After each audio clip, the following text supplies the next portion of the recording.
the object of Buddhist discipline or methods of psychological training is, as it were, to bring about a state of affairs in which the individual feels himself to be everything that there is, the whole cosmos, focused, expressing itself here. Now, in that way, your sense of identity would be turned inside out. You wouldn't forget who you were. You wouldn't forget your name and address, your telephone number, your social security number, and what sort of role you're supposed to occupy in society. But you would know that this particular role that you play, this particular personality that you are, is superficial, and the real you is all that there is. And that inversion, turning upside down of the sense of identity, of the state of consciousness which the average person has, is the objective of Buddhistic disciplines. The method of teaching something in Buddhism is rather different from methods of teaching which we use in the Western world. In the Western world, a good teacher is regarded as someone who makes the subject matter easy for the student. A person who explains things cleverly and clearly. So you can take a course in mathematics without tears. In the Oriental world, they have an almost exactly opposite conception, and that is that a good teacher is a person who makes you find out something for yourself. In other words, learn to swim by throwing the baby into the water.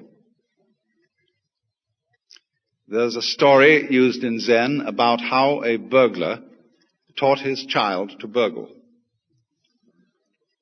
He took him one night on a burgling expedition and locked him up in a chest in the house that he was burgling and left him.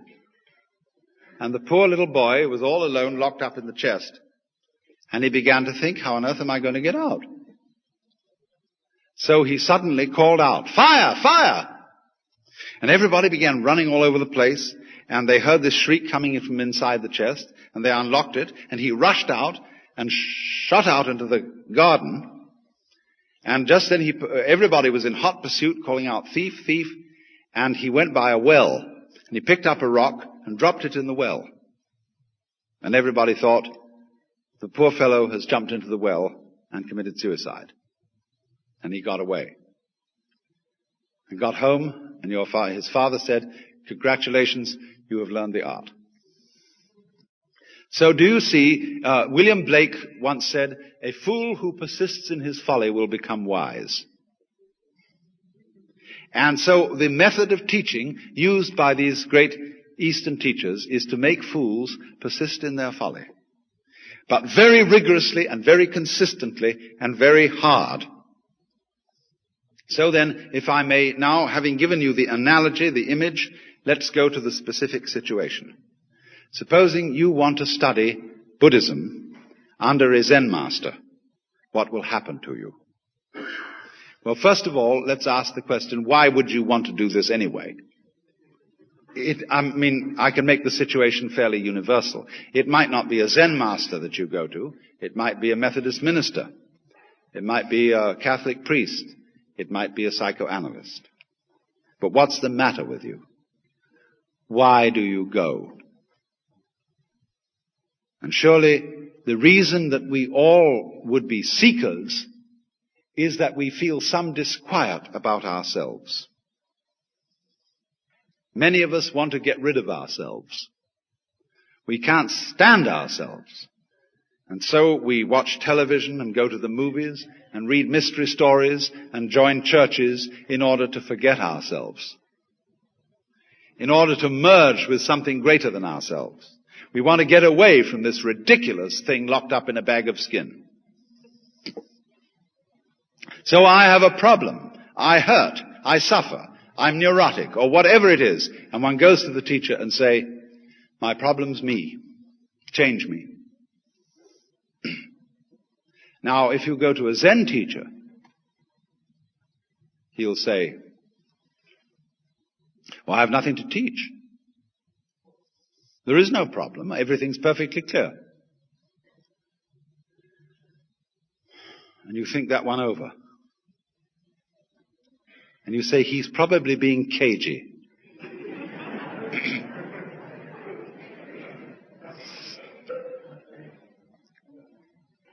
He's testing me out to see if I really want to be his student. So I know, according to everybody else who's been through this, that in order to get this man to take me on, I must persist. Do you know our saying, anybody who goes to a psychiatrist ought to have his head examined? There's a double take in that saying, you see. So in the same way, anybody who goes with a spiritual problem to a Zen master defines himself as a nut. And the teacher does everything possible to make him as nutty as possible. But the teacher says, quite honestly, I haven't anything to tell you. I don't teach anything. I have no doctrine. As I said to you in the beginning of this talk, I have nothing whatsoever to sell you. So the student thinks, my, this is very deep, because this nothing that he's talking about, this nothing that he teaches, is what they call in Buddhism shunyata. Shunyata is the Sanskrit for nothingness. And it's supposed to be the ultimate reality. But as you know, if you know anything about these doctrines, this doesn't mean real nothingness. Not kind of just nothing there at all, not just blank. But it means no thingness. It's the transcendental reality behind all separate and individual things, and that's something very deep and profound. So he knows that when the teacher said, I have nothing to teach, he meant this very esoteric no thing. Well, he might also say then, if you have nothing to teach, what are all these students doing around here? And the teacher says, they are not doing anything. They're just a lot of stupid people who live here. And he knows again, you see, the stupid doesn't mean just straight stupid, but the higher stupidity of being people who are humble and don't have intellectual pride. So, finally, the student, having gone out of his way to define himself as a damn fool in need of help, he's absolutely worked himself into this situation. He's defined himself as a nut. And then the teacher accepts him. And the teacher says, now, I'm going to ask you a question. I want to know who you are before your father and mother conceived you. That is to say, you've come to me with a problem, and you've said, I have a problem. I want to get one up on this universe. Now, who is it that wants to get one up? I mean, who are you? Who is this thing called your ego, your soul, your I, your identity, for whom your parents provided a body? Show me that. And he says further, I'm from Missouri, and I don't want any words, I want to be shown. So, the student may open his mouth to make an answer, but the teacher says, not yet. You're not ready. And he takes him back and introduces him to the chief student, all those so-called Zen monks who live together. And the chief student says, now what we do here is so and so, we have this discipline, but the main part of the discipline is meditation. And we all sit cross-legged in a row, and we do that. And you sit cross-legged and you learn how to breathe, and be still. In other words, to do nothing. But you mustn't go to sleep, and you mustn't get into a trance. You have to stay wide awake, not thinking anything, but perfectly doing nothing. And there's a monk walking down all the time with a flat stick, rather long, about so long. And if you go to sleep, or if you get into a trance, or if you get dreamy, he hits you on the back, so that you'll stay quite clear and wide awake, but still doing nothing.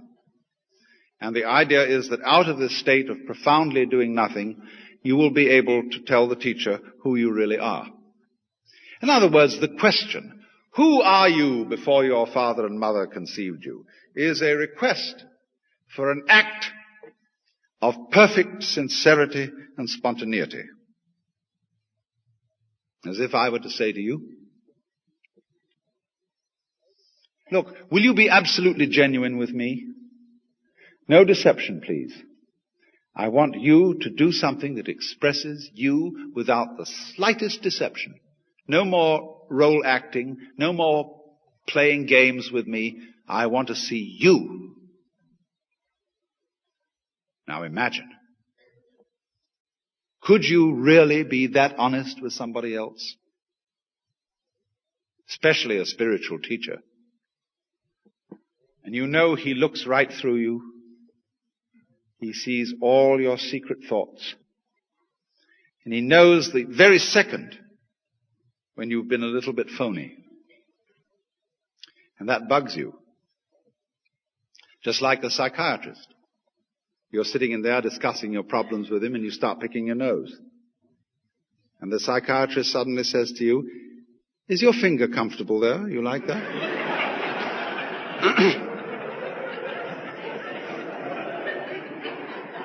And you know your Freudian slip is showing.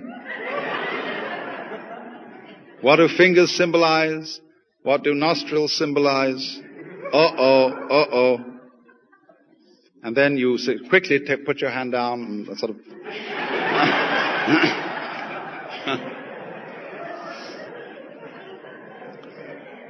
And you say, oh no, it's nothing, I was just picking my nose. And the analyst says, oh really? Then why are you justifying it? Why are you trying to explain it away? He has you everywhere you turn, you see. Well, that's the whole art of psychoanalysis. And it's Zen, it's the same thing. In other words, when you're challenged to be perfectly genuine, it's like saying to a child, now darling, come out here and play and don't be self-conscious. Or it's like I would say to you, now look, if you come here tonight at exactly midnight and put your hands on this stage, you can wish and have granted any wish you want, provided you don't think of a green elephant. And so everybody will come, they'll put their hands here, and they will be very careful not to think about a green elephant.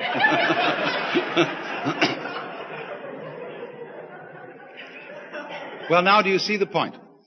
That everybody, if we transfer this to the dimension of spirituality, where the highest ideal is to be unselfish, to let go of oneself. When you are trying to be unselfish, you're doing it for a selfish reason. You can't be unselfish by a decision of the will, any more than you can decide not to think of a green elephant. There is a story about Confucius, who one day met Lao Tzu, who was a great Chinese philosopher. And Lao Tzu said, sir, what is your system? And Confucius said, it is charity and love of one's neighbor and elimination of self-interest. Lao Tzu said, stuff and nonsense. Your elimination of self is a positive manifestation of self. Look at the universe. The stars keep their order. The trees and plants grow upwards without exception. The waters flow. Be like this.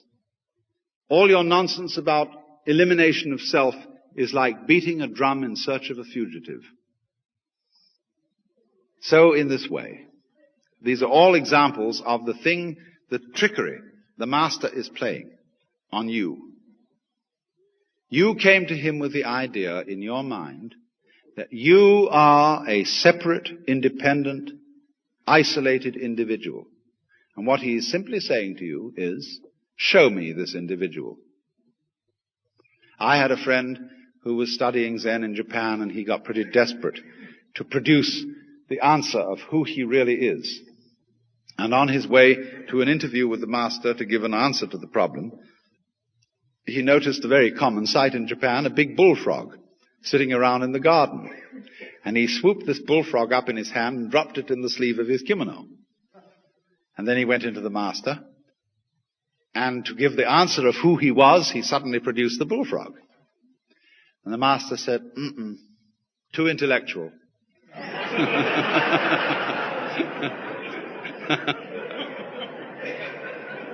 In other words, this answer is too contrived. It's too much like Zen. You've been reading too many books. It's not the genuine thing. So after a while, you see, what happens is this. When the student finds that there is absolutely no way of being his true self, not only is there no way of doing it, there is also no way of doing it by not doing it. You can't do it by doing something. You can't do it by not doing something. Let me, to make this clearer, put it into Christian terms. Thou shalt love the Lord thy God. Now, what are you going to do about that? If you try very hard to love God and you ask yourself, why am I doing this? You find out you're doing it because you want to be on the side of the big battalions. You want to be right. After all, the Lord is the master of the universe, isn't he? And if you don't love him, you're going to be in a pretty sad state. So you realize I'm loving him just because I'm afraid of what will happen to me if I don't. And then you think that's pretty lousy love, isn't it? And you think, that's a bad motivation.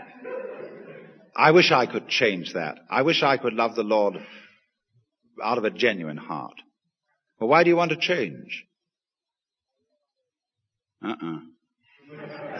See, I realize that the reason I want to have a different kind of motive is that I've got the same motive.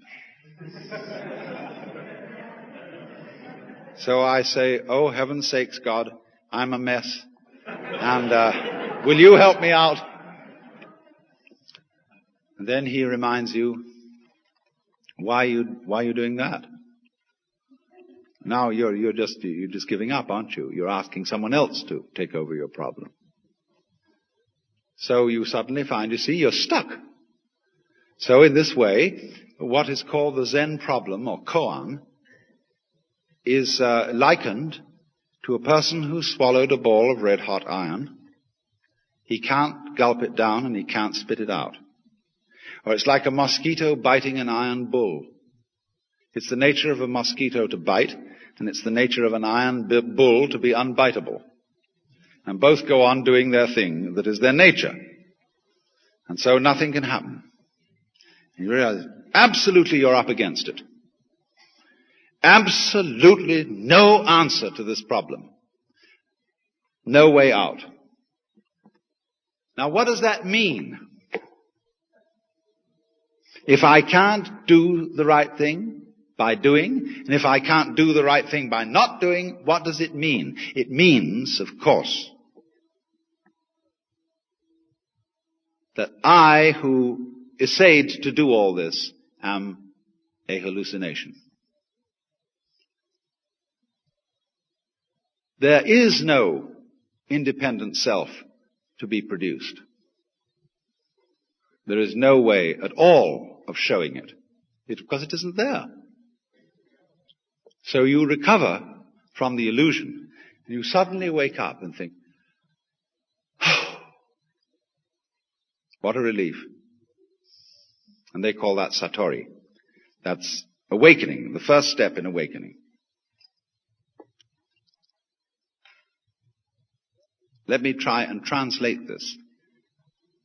When this kind of experience happens, you discover that what you are is no longer this sort of isolated center of action and experience locked up in your skin.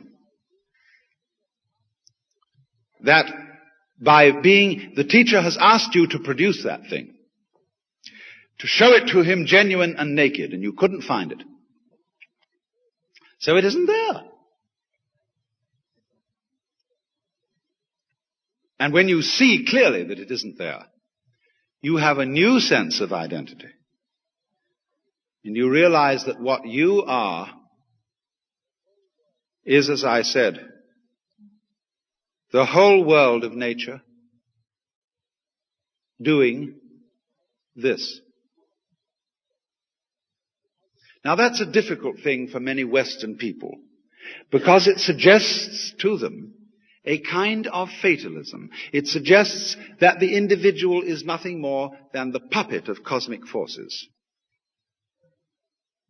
So in the same way, when your own inner sense of identity changes from being the separate individual to being what the entire cosmos is doing at this place, you become not a puppet, but more truly and more expressively an individual than ever.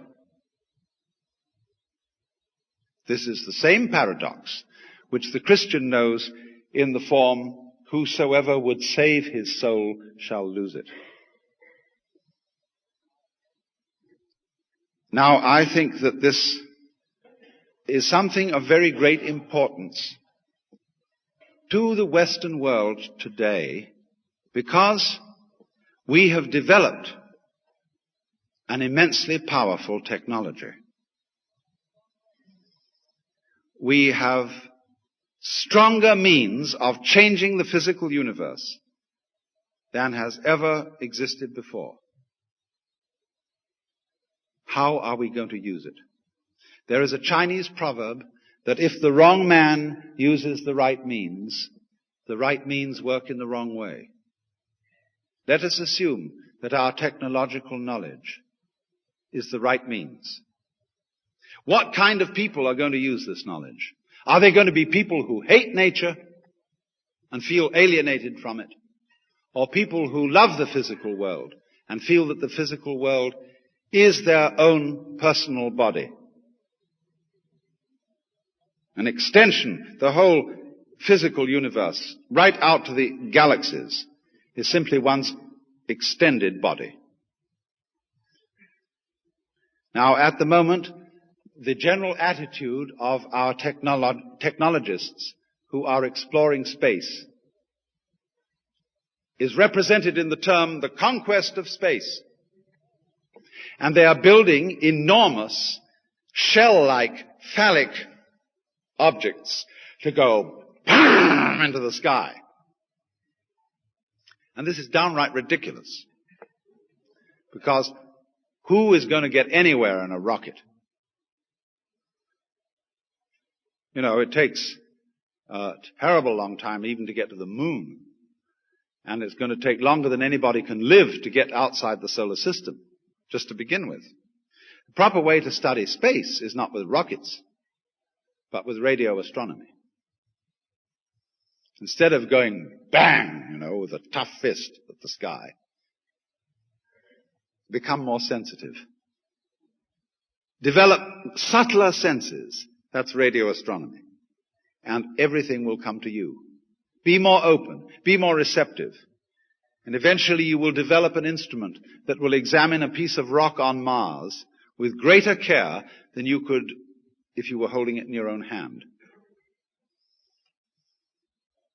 Let it come to you. But you see, this whole attitude of using technology as a method of fighting the world will succeed only in destroying the world. as we are doing with absurd and uninformed and short-sighted methods of getting rid of insect pests, of forcing our fruit and tomatoes to grow, of stripping our hills of trees, and so on, thinking that all this is some kind of progress when actually it is turning everything into a junk heap. It is said, that Americans who are in the forefront of technological progress are materialists. Nothing is further from the truth. American culture is dedicated to the hatred of material and to its transformation into junk. Look at Los Angeles. Does it look as if it was made by people who loved material? It's all made out of ticky-tacky, which is a combination of plaster of Paris, paper mache, and plastic glue, and comes in any flavor. The important lesson, in other words, is technology and its powers must be handled by true materialists. And true materialists are people who love material, who cherish wood and stone and wheat and eggs and animals and, above all, the earth, and treat it with the reverence that is due to one's own body.